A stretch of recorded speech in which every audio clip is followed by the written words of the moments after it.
ओम तब कथामृतम तप्त जीवनम कविभिरीरितम कल्मषापहम श्रवण मंगलम श्री मदाततम भुवि गृणन्ति ये भूरिदा जनः।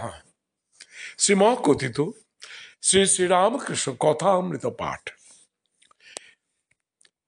কলিকাতায় শ্রী ঈশ্বরচন্দ্র বিদ্যাসাগরের সঙ্গে শ্রীরামকৃষ্ণের মিলন। আমরা এই শ্রী ঈশ্বরচন্দ্র বিদ্যাসাগরের সঙ্গে শ্রীরামকৃষ্ণের মিলন এটি পাঠ করছিলাম। ষষ্ঠ পরিচ্ছেদ পর্যন্ত পাঠ হয়েছিল আমাদের। আজ সপ্তম পরিচ্ছেদ পাঠ করব এবং এর সাথেই সমাপ্ত হবে এই অধ্যায়টি। বিদ্যাসাগর এবং শ্রীরামকৃষ্ণের মিলনের যে অংশটি সেটি আজকে শেষ হবে। তো সপ্তম পরিচ্ছেদ আমরা আজকে পাঠ করব। ঠাকুর অহেতুক কৃপা সিন্ধু। সকলে অবাক ও নিস্তব্ধ হইয়া এই সকল কথা শুনিতেছেন। যেমন সাক্ষাৎ বাগবাদিনী শ্রীরামকৃষ্ণের জিহ্বাতে অবতীর্ণ হইয়া বিদ্যাসাগরকে উপলক্ষ করিয়া জীবের মঙ্গলের জন্য কথা বলিতেছেন।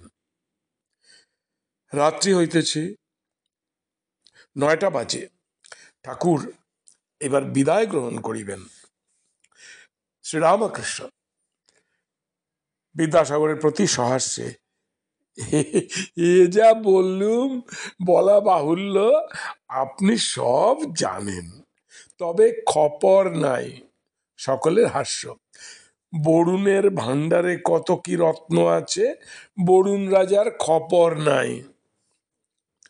বিদ্যাসাগর সহাস্যে, তাহা আপনি বলতে পারেন। শ্রীরামকৃষ্ণ সহাস্যে, হ্যাঁ গো, অনেক বাবু জানে না চাকর বাকরের নাম। সকলের হাস্য। বা বাড়ির কোথায় কি দামি জিনিস আছে। কথাবার্তা শুনিয়ে সকলে আনন্দিত। সকলে একটু চুপ করিয়াছেন। ঠাকুর আবার বিদ্যাসাগরকে সম্বোধন করিয়া কথা কইতেছেন। শ্রীরামকৃষ্ণ সহাস্যে, একবার বাগান দেখতে যাবেন, রাসমণির বাগান, ভারী চমৎকার জায়গা। বিদ্যাসাগর, যাব বই কি, আপনি এলেন আর আমি যাব না? শ্রীরামকৃষ্ণ, আমার কাছে? ছি ছি। বিদ্যাসাগর, সে কি, এমন কথা বললেন কেন, আমায় বুঝিয়ে দিন। শ্রীরামকৃষ্ণ সহাস্যে, আমরা আমরা জেলে ডিঙি। সকলের হাস্য। খাল বিল আবার বড় নদীতেও যেতে পারি, কিন্তু আপনি জাহাজ, কে জানি যেতে গিয়ে চড়ায় পাছের লেগে যায়। সকলের হাস্য। বিদ্যাসাগর সহাস্য বদন চুপ করিয়া আছেন। ঠাকুর হাসিতেছেন। শ্রীরামকৃষ্ণ সহাস্যে, তার মধ্যে এ সময় জাহাজও যেতে পারে, তার মধ্যে এ সময় জাহাজও যেতে পারে। বিদ্যাসাগর সহাস্যে, হ্যাঁ, এটি বর্ষাকাল বটে। সকলের হাস্য। মাস্টার স্বগত। নবানুরাগের বর্ষা। নবানুরাগের সময় মান অপমান বোধ থাকে না বটে। ঠাকুর গাত্রোত্থান করিলেন। ভক্ত সঙ্গে। ঠাকুর গাত্রোত্থান করিলেন ভক্ত সঙ্গে। বিদ্যাসাগর আত্মীয়গণ সঙ্গে দাঁড়াইয়াছেন। ঠাকুরকে গাড়িতে তুলিয়া দিবেন। শ্রীরামকৃষ্ণ এখনো দাঁড়াইয়া রইয়াছেন। কেন? মূল মন্ত্র করে জপিতেছেন।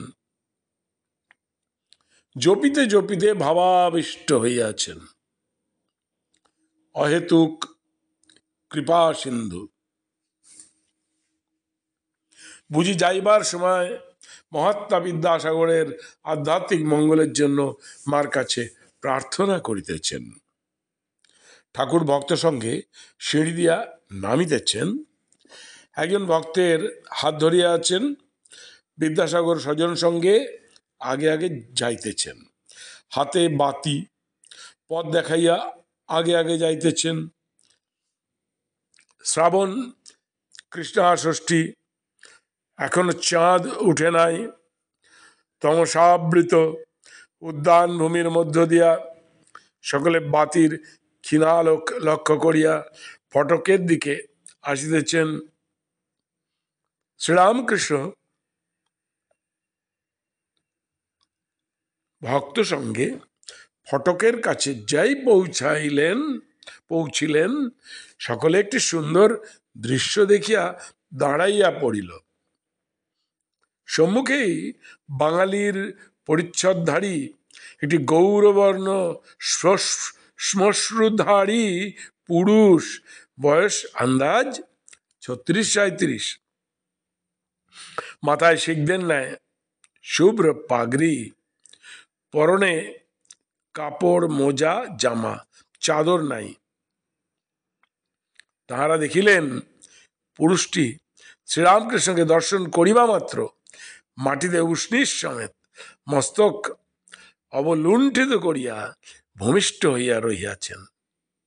তিনি দাঁড়াইলে ঠাকুর বলিলেন, বলরাম, তুমি এত রাত্রে? বলরাম সহাস্য, আমি অনেকক্ষণ এসেছি, এইখানে দাঁড়িয়েছিলাম। শ্রীরামকৃষ্ণ, ভিতরে যাও নাই কেন?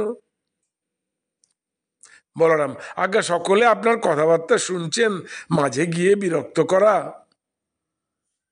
এই বলিয়া বলরাম হাসিতে লাগিলেন। ঠাকুর ভক্ত সঙ্গে গাড়িতে উঠিতেছেন। বিদ্যাসাগর মাস্টারের প্রতি মৃদু স্বরে, ভাড়া কি দেব? মাস্টার, আজ্ঞা না, ও হয়ে গেছে। বিদ্যাসাগর ও অন্যান্য সকলে ঠাকুরকে প্রণাম করিলেন। গাড়ি উত্তরাভিমুখে হাঁকাইয়া দিল। গাড়ি দক্ষিণেশ্বর কালীবাড়িতে যাইবে। এখনো সকলে গাড়ির দিকে তাকাইয়া দাঁড়াইয়া আছেন।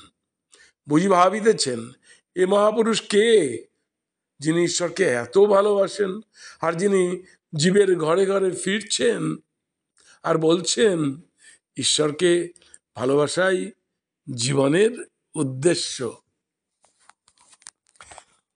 আজ এই অধ্যায়, অর্থাৎ ভগবান শ্রীরামকৃষ্ণদেব ও শ্রী ঈশ্বরচন্দ্র বিদ্যাসাগরের যে মিলন 5ই আগস্ট 1882, সেই ঐতিহাসিক ঘটনাটি যে 7টি পরিচ্ছেদে বিধৃত আছে, সেটা আমরা পাঠ আজকে সমাপ্ত করলাম। নমস্কার, সকলকে ধন্যবাদ। নমস্কার। ওং नीरज्जनं नित्यमनन्तरूपं भक्तानुकंपा धृतविग्रहं वै ईशावतारं परमेशमृड्डं तं रामकृष्णं शिरसा नमामः।